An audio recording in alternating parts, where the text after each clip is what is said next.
അറിയാതെ KSTP road മേൽപ്പറമ്പിൽ മീൻ lorry നിയന്ത്രണം വിട്ട് കാറിലിടിച്ച് 3 പേർക്ക് പരിക്കേറ്റു. മീൻ ലോറിയിലെ ഡ്രൈവർ, ക്ലീനർ, കാർ യാത്രക്കാരനായ മേൽപ്പറമ്പ് സ്വദേശി കലീൽ എന്നിവർക്കാണ് പരിക്കേറ്റത്. കാസർഗോഡ് ഭാഗത്ത് നിന്ന് വരികയായിരുന്ന മീൻ ലോറി എതിർവശത്ത് വരികയായിരുന്ന കാറിനെ ഇടിച്ചു തെറിപ്പിച്ചതിനു ശേഷം സമീപത്തെ പോസ്റ്റ് ഇടിക്കുകയായിരുന്നു. പോലീസും ഫയർഫോഴ്സും ഒപ്പം നാട്ടുകാരും ചേർന്നാണ് കലീലിനെ കാറിൽ നിന്നും പുറത്തെടുത്തത്. അവധി ദിവസമായതിനാൽ ടൗണിൽ ആൾക്കാർ കുറവായത് വൻ ദുരന്തത്തിൽ നിന്നാണ് നഗരത്തെ രക്ഷിച്ചത്. തുടർക്കഥയാവുന്ന അപകടങ്ങൾക്ക് കാരണം എന്താണ്? നാട്ടുകാർ പ്രതികരിക്കുന്നു. കാസർഗോഡ് ഭാഗത്തു നിന്നാണ് ഈ മീൻ ലോറി വരുന്നത്. ഞങ്ങൾക്ക് കാണാൻ സാധിച്ചത് അതായത് ഓവർ സ്പീഡാണ് വണ്ടി. ഓവർ സ്പീഡ് മേൽപ്പറമ്പ് ഭാഗത്തു നിന്ന് വരുന്ന ഈ മീൻ ലോറി കാഞ്ഞങ്ങാട് ഭാഗത്തു നിന്ന് വരുന്ന ഒരു ആൾട്ടോ വണ്ടി ഉണ്ടായിരുന്നു. ആ വണ്ടിക്ക് ഇടിക്കാൻ വേണ്ടി ശ്രമിക്കുമ്പോൾ ഇവന് ബ്രേക്ക് അടിക്കുന്ന സമയത്ത് ഇത് വണ്ടി ഓബ്ലിംഗ് ആകുന്ന സമയത്താണ് ഈ വണ്ടി അവനക്ക് കിട്ടിയില്ല. വണ്ടി ചാടിക്കയറി റൈറ്റ് സൈഡിലേക്ക് വന്ന് കയറുന്നത്. ഇപ്പോൾ ഇവിടെ വലിയൊരു ദുരന്തമാണ് ഇവിടെ നടന്നത്. ഇന്ന് സ്കൂളില്ലാത്തത് കൊണ്ട് ഇല്ലെങ്കിൽ കുട്ടികളാണ് ഈ സമയത്തുണ്ടായാലും വളരെയധികം വലിയൊരു ദുരന്തം ഇന്ന് സംഭവിക്കേണ്ട ദിവസമാണ്. കാരണം എന്ന് പറഞ്ഞാൽ ഇന്ന് ലീവായതുകൊണ്ട് കുട്ടികളില്ല. ഹൈസ്കൂൾ തൊട്ടടുത്താണ് ഹൈസ്കൂളുള്ളത്, ചന്ദ്രഗിരി ഹൈസ്കൂൾ. അപ്പം ഇലക്ട്രിക് കമ്പിക്ക് ഇടിച്ചിട്ട് ഈ വണ്ടി നിൽക്കുന്നത്. അപ്പം ഈ ഒരു കാരനെയാണ് ഇവന് ഇടിക്കുന്നത്. ആൾട്ടോക്കാരനെ ഇടിക്കാൻ വേണ്ടി ശ്രമിക്കുന്നതിൻ്റെ ഇടയിൽ തെറ്റിച്ച് ഇവൻ ഓബ്ലിംഗ് ആയി വണ്ടി വന്നിട്ട് സ്വിഫ്റ്റ് കാറിന് ഇടിച്ച് ഏതാണ്ട് 3/4 മണിക്കൂറാണ് ആ സ്വിഫ്റ്റ് കാറിലത്തെ ഡ്രൈവറെ രക്ഷപ്പെടുത്താൻ വേണ്ടിയിട്ട് പോലീസ്, നാട്ടുകാർ അടക്കം. കാരണം ഈ KSTP റോഡ് തുറന്നതിന് ശേഷം ഈ മേൽപ്പറമ്പ് KSTP റോഡിൽ മീൻ ലോറിയുടെ അഭ്യാസങ്ങളെന്ന് പറഞ്ഞാൽ ജനങ്ങൾ പരാതിപ്പെട്ട് പല പ്രാവശ്യം പോലീസ് സ്റ്റേഷനിൽ പരാതിപ്പെട്ടിട്ടാകും പറഞ്ഞ് ടാക്സ് കൊടുത്ത് ഓടുന്നത് ഞങ്ങൾക്കൊന്നും ചെയ്യാൻ പറ്റില്ല എന്ന്. ഇവിടെ ഇവർക്കൊരു ലിമിറ്റ് ഉണ്ട്. ആ ലിമിറ്റ് അവർ മറികടന്നിട്ടാണ് ഹൈ സ്പീഡായിട്ട് ഓടുന്നത്. കാരണം ഇതിനു മുമ്പ് ഒരുപാട് ആക്സിഡൻറ്റുകൾ സംഭവിച്ചിട്ടുണ്ട്, ചെറിയ ആക്സിഡൻറ്റുകൾ. ഇത് ആദ്യമായിട്ടാണ് വൻ ദുരന്തം, ഒരു ദുരന്തം തന്നെ പറയാം. ഈ കടപ്പ് കണ്ടാൽ ആ വണ്ടിയിലുള്ള ആരും ജീവിച്ചിട്ടുണ്ടോയെന്ന് ആർക്കും പറയാൻ പറ്റില്ല. കാരണം അത്രയും വലിയൊരു ഭീകരാന്തരീക്ഷമായ ഒരു ആക്സിഡൻ്റാണ് ഈ മീൻ ലോറിൻ്റെ ഭാഗത്തു നിന്നുണ്ടായത്. ഞാൻ Ajit C. Kalanad, scout and ഗൈഡിൻ്റെ ജില്ലാ ഹെഡ്ക്വാർട്ടേഴ്സ് കമ്മീഷണറാണ്. പൊതുപ്രവർത്തകനാണ്. ഇവിടുത്തെ വല്ലാത്തൊരു അപകടമാണ് ഇപ്പോൾ അല്പസമയത്തിന് മുമ്പ് ഇവിടെ നടന്നത്. തീർച്ചയായിട്ടും ഭാഗ്യം കൊണ്ട് മാത്രമാണ് രക്ഷപ്പെട്ടത്. ഏറ്റവും ഗുരുതരമായ ഒരുപക്ഷെ മേൽപ്പറമ്പ് കണ്ട ഏറ്റവും വലിയ അപകടമാണ് ഇപ്പോൾ അല്പസമയം മുമ്പ് ഇവിടെ നടന്നത്. ഡ്രൈവറിന് നല്ല പരിക്കേണ്ട, അതിലുപരി കാറിലുണ്ടായ ആ വ്യക്തി, സഹോദരൻ, അപകടം തരണം ചെയ്തുകൊണ്ടിരിക്കുകയാണ്. തീർച്ചയായിട്ടും നമ്മൾ പൊതുസമൂഹം ശ്രദ്ധിക്കേണ്ട, അല്ലെങ്കിൽ ഗവൺമെൻറ് ചിന്തിക്കേണ്ട ഒരു വിഷയം എന്ന് പറയുന്നത് ഇവിടെ വേഗത നിയന്ത്രിക്കുന്ന ഒരു തരത്തിലുള്ള സംവിധാനമില്ല നമുക്ക്.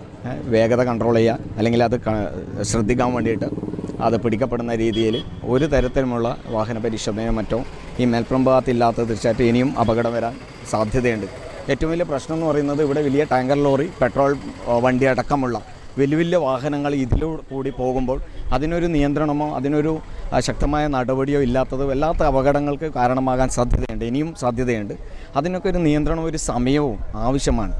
ഇന്ന സമയത്ത് പോകാൻ പാടുള്ളൂ എന്ന ഒരു നിയന്ത്രണം ഉണ്ടെങ്കിൽ നല്ലതാണ്. ഇപ്പോൾ ആരും ചോദിക്കാനൊന്നുമില്ല. എല്ലാ വാഹനങ്ങളും തിരക്ക് പിടിച്ചാൽ ഇതിൽ കൂടി മാത്രമേ പോകുന്നുള്ളൂ. ഹൈവേയിൽ പോകുന്നത് വളരെ കുറവാണ്. ഇപ്പോൾ തൊട്ടപ്പുറത്ത് പോയാൽ ഉദുമയിൽ ഓവർ ബ്രിഡ്ജിൻ്റെ അടുത്ത് വലിയൊരു അപകടം സാധ്യത കാണുന്നുണ്ട്. കാരണം അവിടെ ഓവർ ബ്രിഡ്ജ് പാലം പൊളിഞ്ഞിരിക്കുകയാണ്. അതുപോലും വേണ്ട പോലെ നടപടിയെടുക്കാത്തൊരവസ്ഥയിലാണ് കാണുന്നത്. ഏറ്റവും സമൂഹം ഒറ്റക്കെട്ടായി നിന്നതുകൊണ്ട്, ഉണർന്നതുകൊണ്ട് ആ ജീവൻ രക്ഷിക്കാൻ സാധിച്ചു എന്നാണ് നമുക്ക് കാണാൻ സാധിക്കുന്നത്. ഇനിയെങ്കിലും നമ്മുടെ വളരെ വേഗത്തിൽ ഓടാൻ സാധ്യതയുള്ള, പ്രത്യേകിച്ച് ഈ റോഡിൻ്റെ ഇന്നത്തെ അവസ്ഥ അങ്ങനെയാണ്, വളരെ വേഗത്തിലാണ് ഓടാൻ തോന്നുന്നത് തന്നെ. അതുകൊണ്ട് ഇതിനൊരു നിയന്ത്രണം ഉണ്ടാകേണ്ടത് കാലഘട്ടത്തിൻ്റെ ആവശ്യമാണ്. അല്ലെങ്കിൽ ഒരുപക്ഷെ ഒരുപാട് വിദ്യാർത്ഥി സമൂഹത്തിനൊക്കെ അപകടം ഉണ്ടാകും. ആയിരക്കണക്കിന് വിദ്യാർത്ഥി സമൂഹമൊക്കെ പഠിക്കുന്ന ഈ മേഖലയിൽ ഇത് ഇനിയെങ്കിലും നമ്മുടെ ഗവൺമെൻറ് ആയാലും ആരായാലും ഇതിൻ്റെ ഡിപ്പാർട്ട്മെൻറ്റ് കണ്ണു തുറക്കേണ്ട ആവശ്യമാണ്. RTO വകുപ്പായാലും പോലീസ് വകുപ്പായാലും വളരെ ശക്തമായ പരിശോധനയായാലും മറ്റു കാര്യങ്ങളും പ്രത്യേകിച്ച് വേഗത്തിൽ ഓടുമ്പോൾ അത് പിടിക്കാനുള്ള സംവിധാനമൊക്കെ ഉണ്ടാക്കേണ്ടത് ആവശ്യം തന്നെയാണ്.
News desk big 14.